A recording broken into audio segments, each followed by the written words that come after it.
This is the Detroit Sports Podcast Network.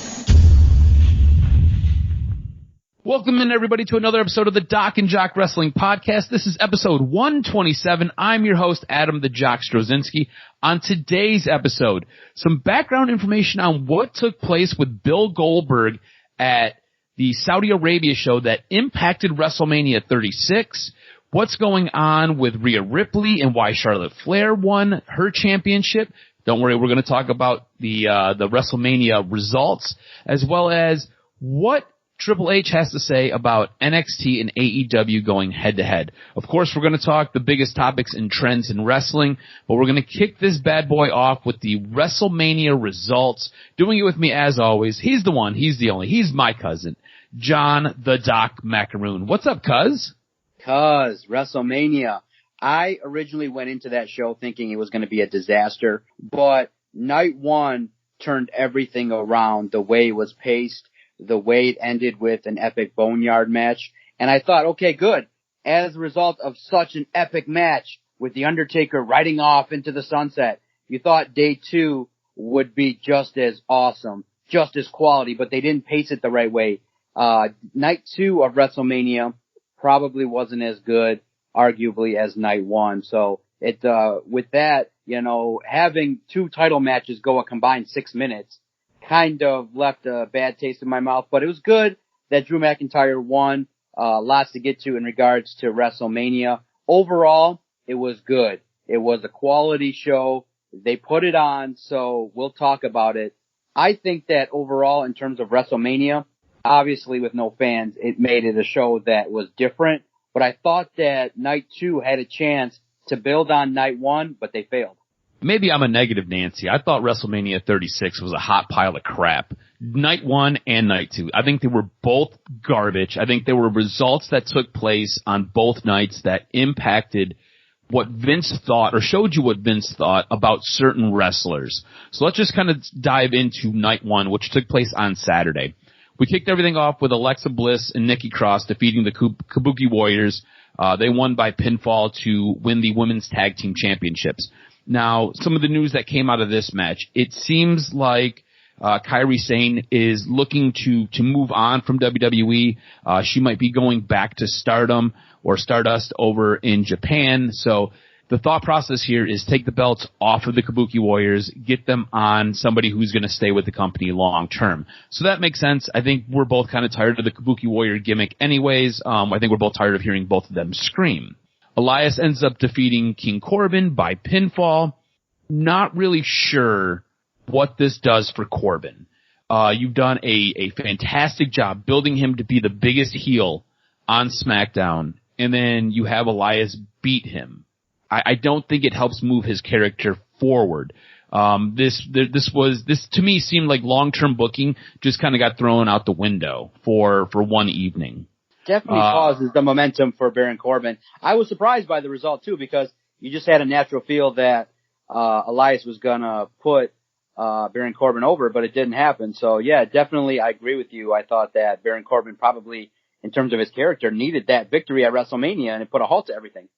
And on top of all that, you had the built-in excuse. Elias got thrown off the crow's nest a week prior, so he's dealing with some injuries. He's not coming into this match 100%. So, and Elias, who's not 100%, beats Baron Corbin. It doesn't fit, you know. Becky Lynch defeats Shayna Baszler by pinfall. This was I think a horrible ending. This was not the right move. I love Becky Lynch, but her beating Shayna Baszler tells you everything you need to know about what Vince sees in Shayna Baszler. Shayna Baszler is going to become another meddling mid-card character in the women's division. She's not going to get a push. Vince has lost faith in her, and I think you see it here at WrestleMania with Becky Lynch essentially rolling her up for a victory. I think this was the wrong move.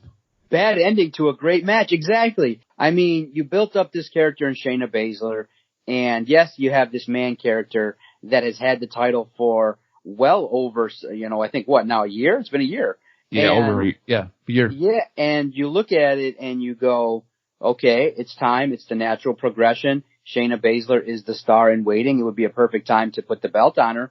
and they don't do it. And in the manner in which the match ended, it was quite lazy, and I think was one of the most disappointing results that you saw on night one. I was definitely shocked and disappointed that it turned out that way. It wasn't a good result. It was surprising. It was really quite disappointing that it went down that way, for sure. So literally, we're 3 matches in, and Vince has already assassinated 2 characters. Yeah. All right, so let's move on to Sami Zayn defeating Daniel Bryan by pinfall to retain the Intercontinental Championship. I thought this was a good match. Thought it told a good story. You got both of Sami Zayn's valets as well as Daniel Bryan's valet involved in the match. I thought this worked out fine. I thought this wasn't a bad result. I thought this was an okay match. Triple threat ladder match. John Morrison defeats Kofi Kingston and Jimmy Uso to retain the SmackDown tag team titles. I liked this match. I thought this was a really good match. It was a ladders match. I thought the way it ended was interesting.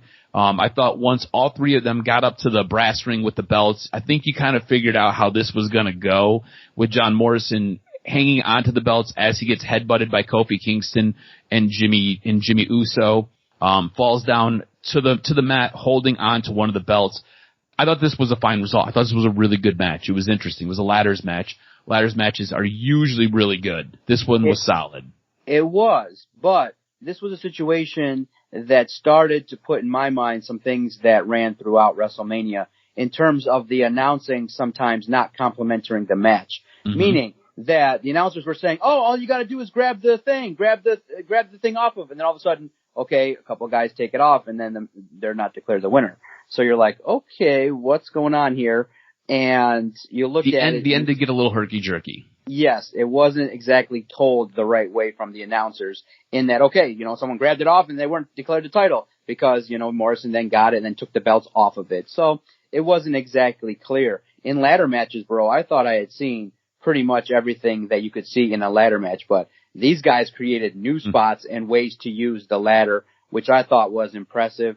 The ending was creative enough to make it interesting. Obviously not having the Miz there and not having the full complement of tag teams made it interesting to call it a tag team match, but, or to fight for the tag team titles. But at the end of the day, these guys put on a show, and this is when I thought night one started to really ramp up, and the rest of the card just started to impress really in terms of the storytelling.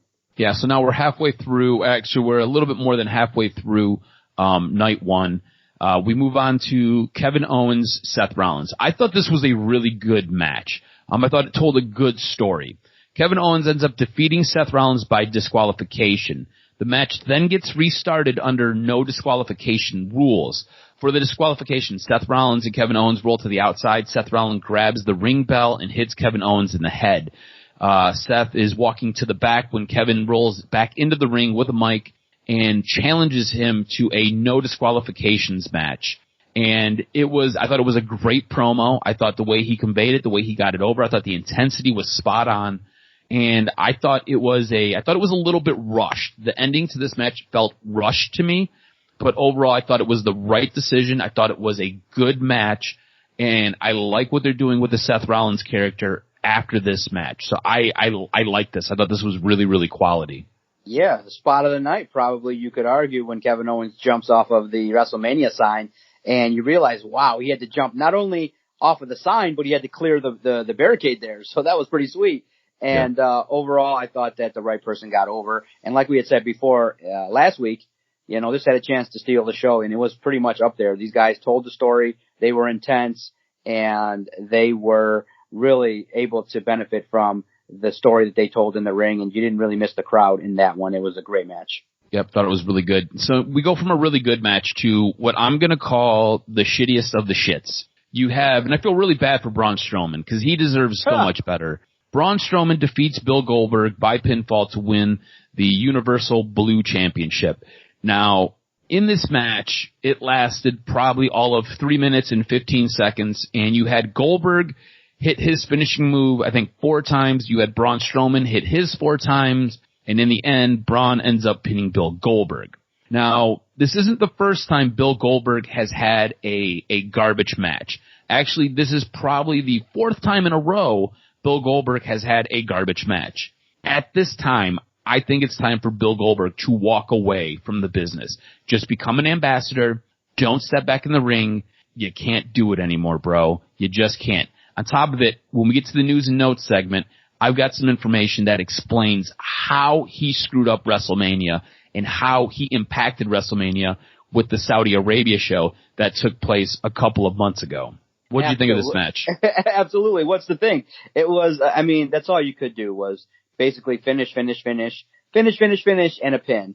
And to be honest, it didn't disappoint me because that's what I expected. So, in looking at that match, it sucked because it's a title match and, you know, guys that are going to be put over, you want to actually have somewhat of a quality match, but Bill Goldberg can't. So that's what it was. That's what it turned out to be. Let's get to the next match. So you absolutely love this match. This is the main event of the first night. This is the Boneyard match between The Undertaker and AJ Styles. You thought this was fantastic. Twitter seemed to agree with you. I am on the fence. I thought it was so-so. Let me explain what I liked about it, what I didn't like about it, and then you can tell me what you loved about it because you're going to give a much more glowing review about this. And honestly, this might have been the best part of WrestleMania 36. This was definitely the best matches. This was arguably the best match of night one. Kevin Owens, Seth Rollins, 1A, 1B, they're very, very close in my estimation. Things I liked about this, right? I thought this was a great way to get The Undertaker over. Undertaker is older. He's got bad hips, doesn't move around a ring as well. So when he's in the ring, you basically see all of his flaws. This was a great way to hide that. AJ Styles is the perfect competitor to have this match with because he makes everybody look better. I like some of the pyrotechnics. I like some of the cinematography of this because this felt like it was a movie. This felt like it was Marvel's Age of Ultron type of movie where you had some really good cinematography. You had different druids that came out to try to attack The Undertaker, which that made no sense to me because if you go back in time with Undertaker, he was the guy who had all the druids. So now why are the druids coming out to attack him? That made no sense to me just from a storyline perspective. I thought the little bits of flash of magic that Undertaker showed, right? Because Undertaker is supposed to be this mysterious necromancer, this guy who basically is the guy who lets you into the underworld and the guy who keeps you out of the underworld. And you got some of that magic with him with this match, with the flames coming up on the big barnyard out in the back, him basically teleporting himself out of the grave to behind AJ Styles. So some of that worked, some of that told a decent story. Altogether, I kind of felt like it was a little bit cheesy. I thought it was a good way to protect The Undertaker and hide some of his flaws. But as for a match, I felt like this is something that could have been done on maybe Raw. This could have been something that could have been done as I don't know, some type of a one-off. I don't think this fit for WrestleMania. To me, it felt like you were trying to cram a square peg into a round hole. Now, Doc, tell me why I'm wrong and tell me why I'm an idiot and why I should absolutely love this match. Yeah, well, one of the points that you made was, The Undertaker looked better than he has in years. And obviously, with the production value that you saw, I thought that they told a story of like AJ Styles was, when he had, The Undertaker buried and then the resurrection of The Undertaker. It told a story in a way that was different than what anybody had expected. Now, we've seen these matches before. Credit to Matt Hardy for putting on these these movie type wrestling matches. And in terms of doing it that way, see, now the problem is you're hearing more and more that WWE wants to do it a lot. Like, no. I don't want to see Mick Foley in a Boneyard match. There should be one more Boneyard match that ever takes place again in WWE history, and that's between Sting and The Undertaker. They could do it this way. It introduces a new way of telling wrestling matches in terms of adding some of that flair and drama. So I liked it overall because it was so different. Yeah, in terms of, a wrestling match having added sound, it makes it cheesy. I can agree with what you're saying in that it's different and it is a little bit, you're suspending disbelief a little bit. But once you do that and you say, wow, what kind of match can these guys have?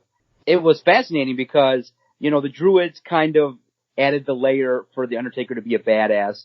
And I just felt like, The Undertaker had been moving slow, and is not a guy that can be someone that can hang with an AJ Styles in a wrestling ring. So to do it this way, it was fascinating because it was cool. It was enhanced. And that's what I think Twitter really liked, was to see The Undertaker in that way. I think impressed a lot of people to see The Undertaker ride in with the music to destroy and bury AJ Styles, and then to really ride off into the sunset.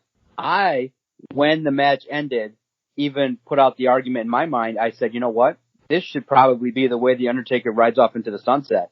He doesn't need to come back. I mean, what better way to leave professional wrestling than to ride off on the motorcycle? You're a badass. You defeated one of the prime wrestlers in the company. What else do you got to do? And if you got a chance to catch a glimpse of the preview for his series that's upcoming, The Undertaker has been battling injuries, man. To get back into the ring, he said he's slowing down. It takes a lot of work. It takes him almost a year to train for one match. So what a way to go out. I just thought that it was the highlight of night one. The Undertaker and AJ Styles and WWE produced a nice wrestling match in a different way, which I thought salvaged night one and made everybody really excited. I thought the reaction was fair. And yeah, you can definitely critique it. There were some moments maybe that could have been even more enhanced. But overall, that match was awesome, bro. That match was cool. So I think it's safe to say that out of everything that we got for WrestleMania 36, that was probably the highlight. That was the highlight. I do want to tip my cap to the people who produced that. So basically the NXT team. So Triple H, Jeremy Borash, everybody who's involved in NXT produced that and put that together, which is totally different than what we got on night two with The Fiend versus John Cena. So we will discuss that as we kind of run through night two. So night two kicks off Sunday with probably the what the fuck moment of WrestleMania 36, at least for me. Charlotte Flair, Rhea Ripley. All right, this is for the NXT Women's Championship. Rhea Ripley has been one of the hottest wrestlers in all of wrestling since she's taken basically the build before she took the belt off of Shayna Baszler, who was supposed to be a total badass. Rhea Ripley has been white hot. And these two put on probably the best in-ring match that we got at WrestleMania 36, only to have Charlotte Flair take the NXT Women's title off of Rhea Ripley. This makes absolutely zero sense to me. I do not understand what Vince is thinking. I do not care what Vince's excuse is. This to me was appalling. It was uncalled for, and it pissed me off. I legitimately, after this match, this was the very first match of night two, I almost turned off WrestleMania and said, fuck it. Because I was pissed, because this makes no sense as far as booking goes. You can't explain to me how you can take a belt off of Rhea Ripley, who has been astronomical, just to give it to Charlotte Flair. Again, how many championships do we have to give her? I'm tired of looking at her. I'm tired of her with her belts. Her promos are wooden, okay? Her in the ring, she's a fantastic athlete. You can't take anything away from her. She is a fantastic athlete. Her as a champion does nothing for me. I don't need to see you come out here and live off of your dad's catchphrase. I don't need it. I don't want it. Okay? I don't need your lopsided boobs being boosted up in your bustier. I don't need to see this. Rhea Ripley deserved to retain her title in this match. This pissed me off. I do not understand what Vince McMahon is doing here. At this moment in time, I want to throw my computer through my TV screen. It was surprising, yeah, because of the fact that you basically told the audience that, okay, two NXT rising stars don't belong. And yeah, you don't believe in them. Yeah, exactly. So I was disappointed by that. It was a good match.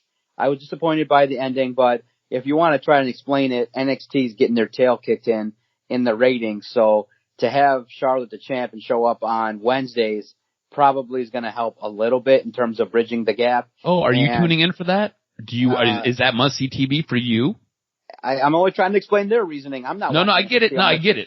I'm just asking because you're a wrestling fan. So is she must-see TV for you? Because for me, she's not.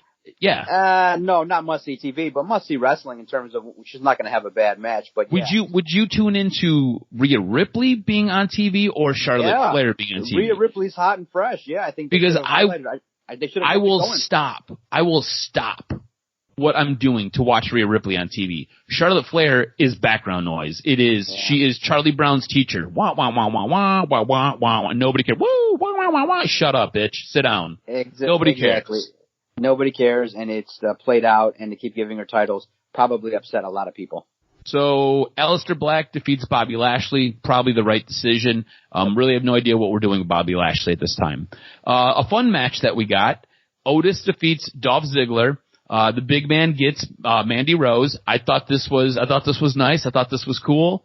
It was really a much to do about nothing match, but seeing Big Otis out there, the dude's charismatic. He's a big bowl of jelly, and when he gets moving, you stay out the big man's way because it was a fun match. Wait. We gotta give props to Mandy Rose for that outfit because whoever designed it, hell yeah. I was like, okay, this works. Mandy rocked that thing, in her open top there pretty well, and Otis got the smooch. So yeah, exactly. It was what it was. It was a good match. Something that probably went way too long. Edge defeats Randy Orton in a match that I say goes way too long. Do you realize this is the second longest WrestleMania match ever? It was 36 minutes long. The only match longer than this was the Shawn Michaels Bret Hart Iron Man match that was 60 minutes long. All right, and that's because it's an Iron Man match. This match was 36 minutes long. It was you probably could have gave us this match in 25. Dude, less than that. You probably could have gave it to us in 15 and we'd have called it good. Yeah. Huge distasteful spot in this match where, they're taking a piece of workout equipment and choking. I think it was Randy Orton was choking Edge with the cable to a piece of workout equipment, a la Chris Benoit. You just had the Viceland documentary which detailed this, and then you go ahead and you do this spot. You could have passed. Just distasteful, man. Just distasteful. And look, this was edited, right? So they could have wrestled for an hour. They served you up 36 minutes of it, and you could have took that spot out. It definitely was not necessary. Street Profits continue their heat. They defeat Austin Theory and Angel Garza. Bayley defeats so this pissed you off. Bayley defeats Lacey Evans to retain after Evans pins Banks who pinned Naomi, and everybody teams up to get Tamina out first in this fatal 5-way. So it came down to Bayley, Lacey Evans again. Sasha Banks played a part in this, and you can see that there's now some friction between Sasha Banks and Bayley. So this is long-term booking at its finest. They're building a bit of a story here. So I understand it. I get this. But this really irritated you. Why did this piss you off so much? Because you have an opportunity now. Bayley's had her run. She's had the title longer than most women. And it's a time, in WrestleMania when you're looking for fresh starts. Why not put it on Lacey Evans? Why not have the star that you've been building culminate with the title? I mean, I understand what happens in WWE is that it's a slower build. It takes time. It takes, character development to give a title. You still want to show respect to Bayley, who's done a fairly decent job. For me, I just felt like in that matchup, you have Lacey Evans. She's the best wrestler right now. She's the one that's got the most charisma. She's the one that's deserving of the title. And it sets up a lot of great feuds that you can kind of bump off of in around SmackDown. I think SmackDown right now is lagging because it's kind of lost its luster, a little bit stale. What better way to reinvigorate that brand and that program by having Lacey Evans take the title? I felt like it was a perfect opportunity, a prime opportunity to elevate a star. And look, I definitely understand their reasoning. Bayley's fine, and definitely you probably can make more money with Bayley and Sasha going forward. But I just felt like Lacey deserved it at that point in time, and it would have been a great WrestleMania moment because it was right there, prime for the taking. She survived everything else one-on-one with Bayley, and it just didn't work out. Yeah, no, I get what you're saying. Again, Vince has a really hard time, obviously, going with new stars. And he just, I don't know, for some reason he just doesn't trust people. It makes no sense to me sometimes. As you say that, it probably would have turned out differently had there been fans. I feel like some of the results could have been modified. Yeah. You would have seen some different things go on. So if you notice there's an overwhelming face to heel disparity here with who wins these matches, and it was supposed to be more of a feel good moment for the fans, and that's what WWE has come out and said.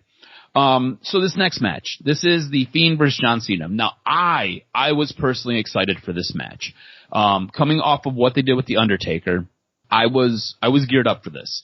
I was like, okay, cool. I love John Cena. I think the Fiend character is fantastic. I am so down for what they're gonna give me. And then they gave me what they gave me. And I was like, what the fuck did I just watch? Like, what is this? It was weird. Weird. This is the one thing I will say, right?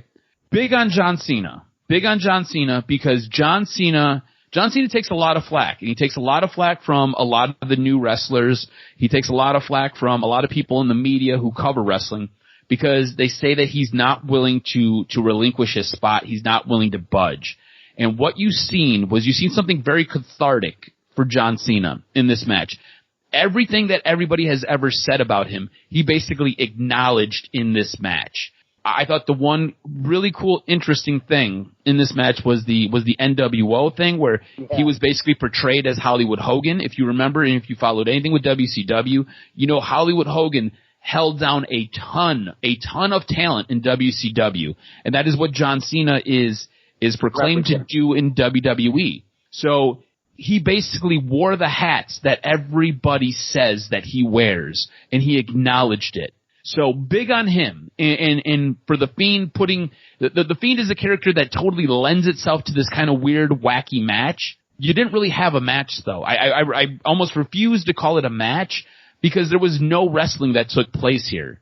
And it was like hard cut, hot edit, and it was John Cena in different wardrobes, different clothes, and I don't understand what we got. I don't understand what this match was. You can try to explain it to me, because I just don't get it. Was John Cena fighting himself? Was John Cena fighting the Fiend? Was John Cena just going through something? I have no idea what it was that we got with this match. I did not love it. I was eager for this match.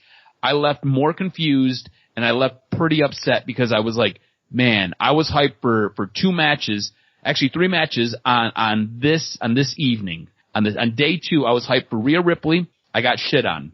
I was hyped for the Fiend John Cena. I left more confused and baffled by it. And then I was hyped to see what happens with Drew McIntyre, Brock Lesnar, which we'll talk about in a minute, as it was the main event. Explain to me what I'm missing here. You're not missing anything. That's, I think, was the intended consequence, was to confuse everybody, and also to make people watch it again to see all the hidden meanings. And I think you kind of touched on it a little bit. It was more for John Cena to kind of go through his conscience in terms of his career and what people have said about him. And it was a story told from the perspective of Bray Wyatt and what others view John Cena to be, and things like that. So, yeah, that's not what we were looking for 100%. I liked it. I thought it was okay. It was different, but it just, at the end of the day, it wasn't a real wrestling match. It was more of a symbolic type gesture, which I guess at that point in time, with the card, the way it shook out, I was already over it. And it was just like, okay, I like the NWO reference. I thought it was good. I just felt like, in regards to that, I don't know where you go from there. It's just, okay, it's a produced Firefly Funhouse segment, and John Cena's involved, and it's something that's totally different. It didn't live up to the Boneyard situation, but I would say this, based on the WTF value of it, it should have been last. That should have closed WrestleMania, because you had the Boneyard match close night 1.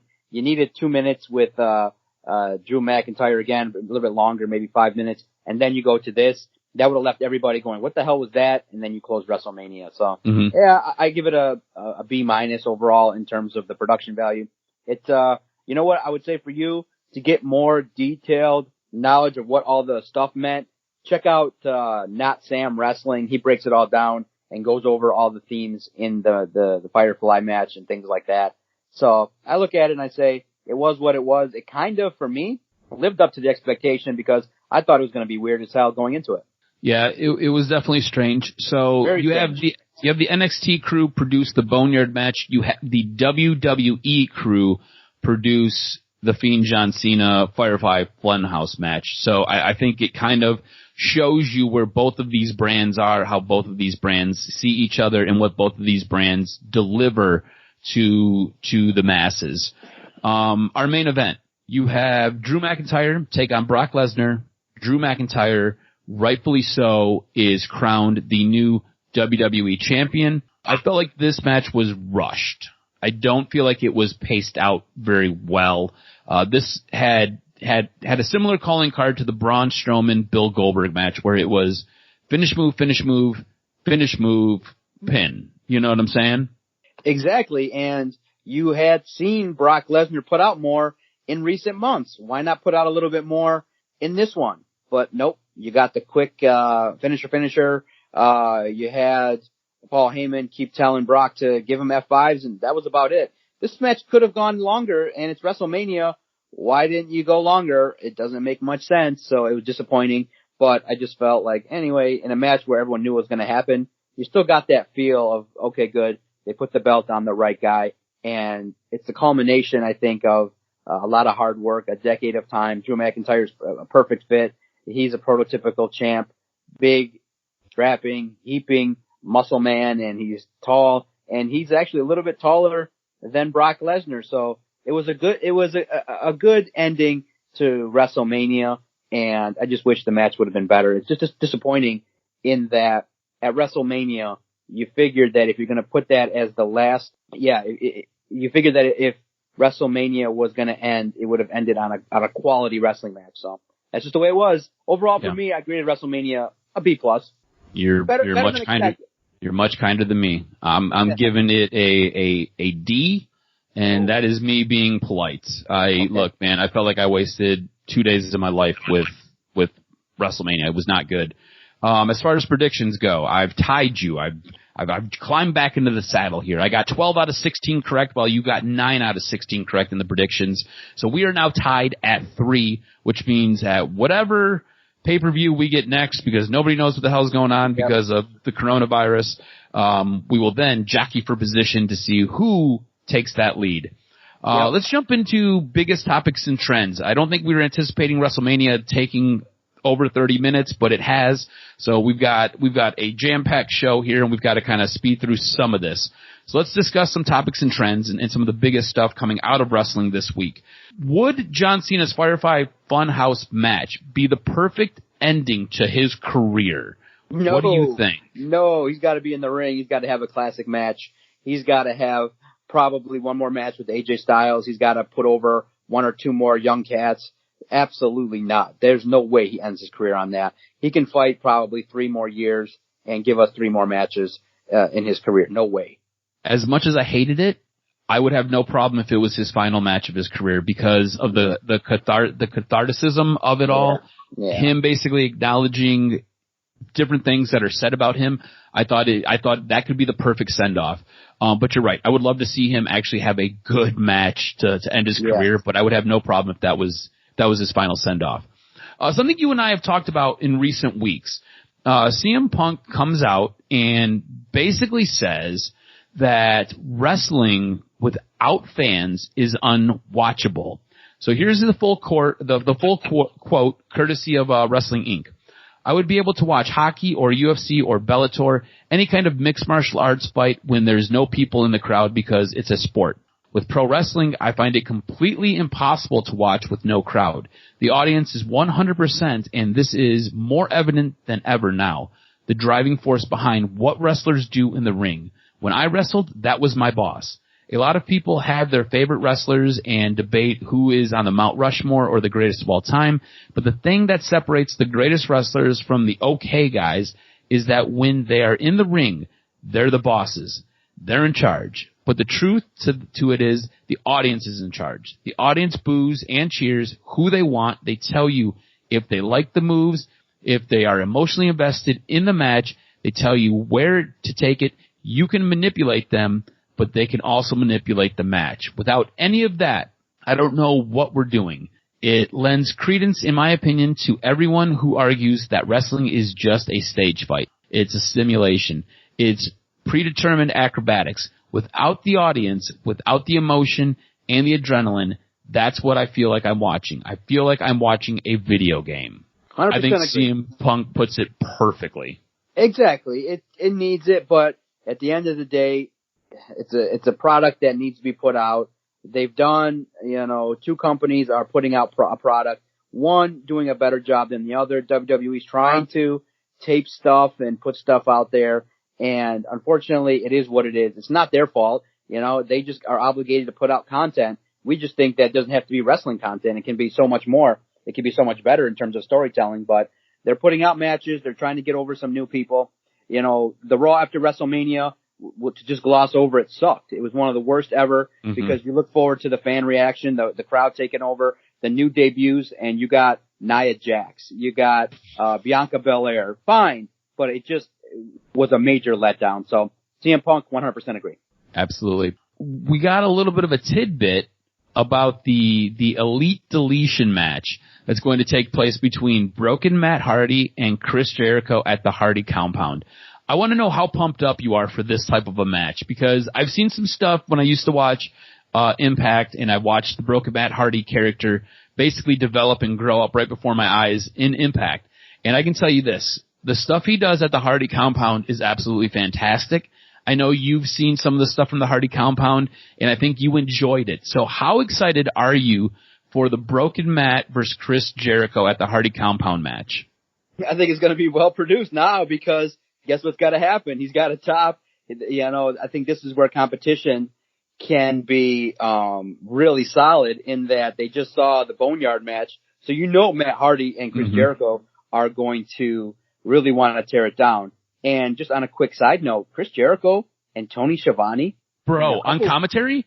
Fantastic. Oh, it is something to look to. I was watching NXT and AEW, and I just found myself going, wow, Chris Jericho is playing the heel perfectly. He's doing an amazing job. There's a natural flow, and he played the heel character perfectly by dissing the town, dissing the wrestlers.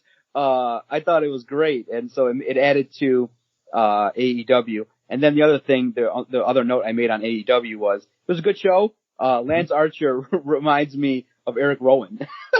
Yeah. Big strapping guy moving around the ring. I was like, wow, Lance Archer's a pretty big dude. Yeah, no, you're absolutely right. I thought Chris Jericho on commentary, wow, very similar to very similar to Bobby the Brain Heenan, who I think was one of the best to do it. I thought he was fantastic. Something else that we can touch on real quick before we move into news and notes. Jake the Snake Roberts wants to pause wrestling. Yeah. I want to know if this is the right move. This is what he says. We got to buckle down. As much as I hate it, we've got to do what's smart. I'm not a doctor or anything, but that's all I hear on television. We've got to go home, just go home and stay there until this shit's gone. We all got to pull together. It really chaps my ass to see people not paying attention to what they're asking us to do, and they're doing the same old thing they always do. It shows how selfish some people can be. They're going to cause this thing to last longer than it should. If we just do the right thing now, people like that should be arrested and put in jail. So okay, Jake wants everybody to basically just stay at home, and we got to shut wrestling down for a little bit. But here's the problem that Jake has. Okay, we've now had a month of wrestling under quarantine, and maybe you're hearing of one or two wrestlers that are sick but don't have COVID. So look, WWE is a sport now that has the top of the line doctors. They're not going to put anybody at risk, and you haven't heard one single COVID case from a professional wrestler. And so that's why they have a leg to stand on.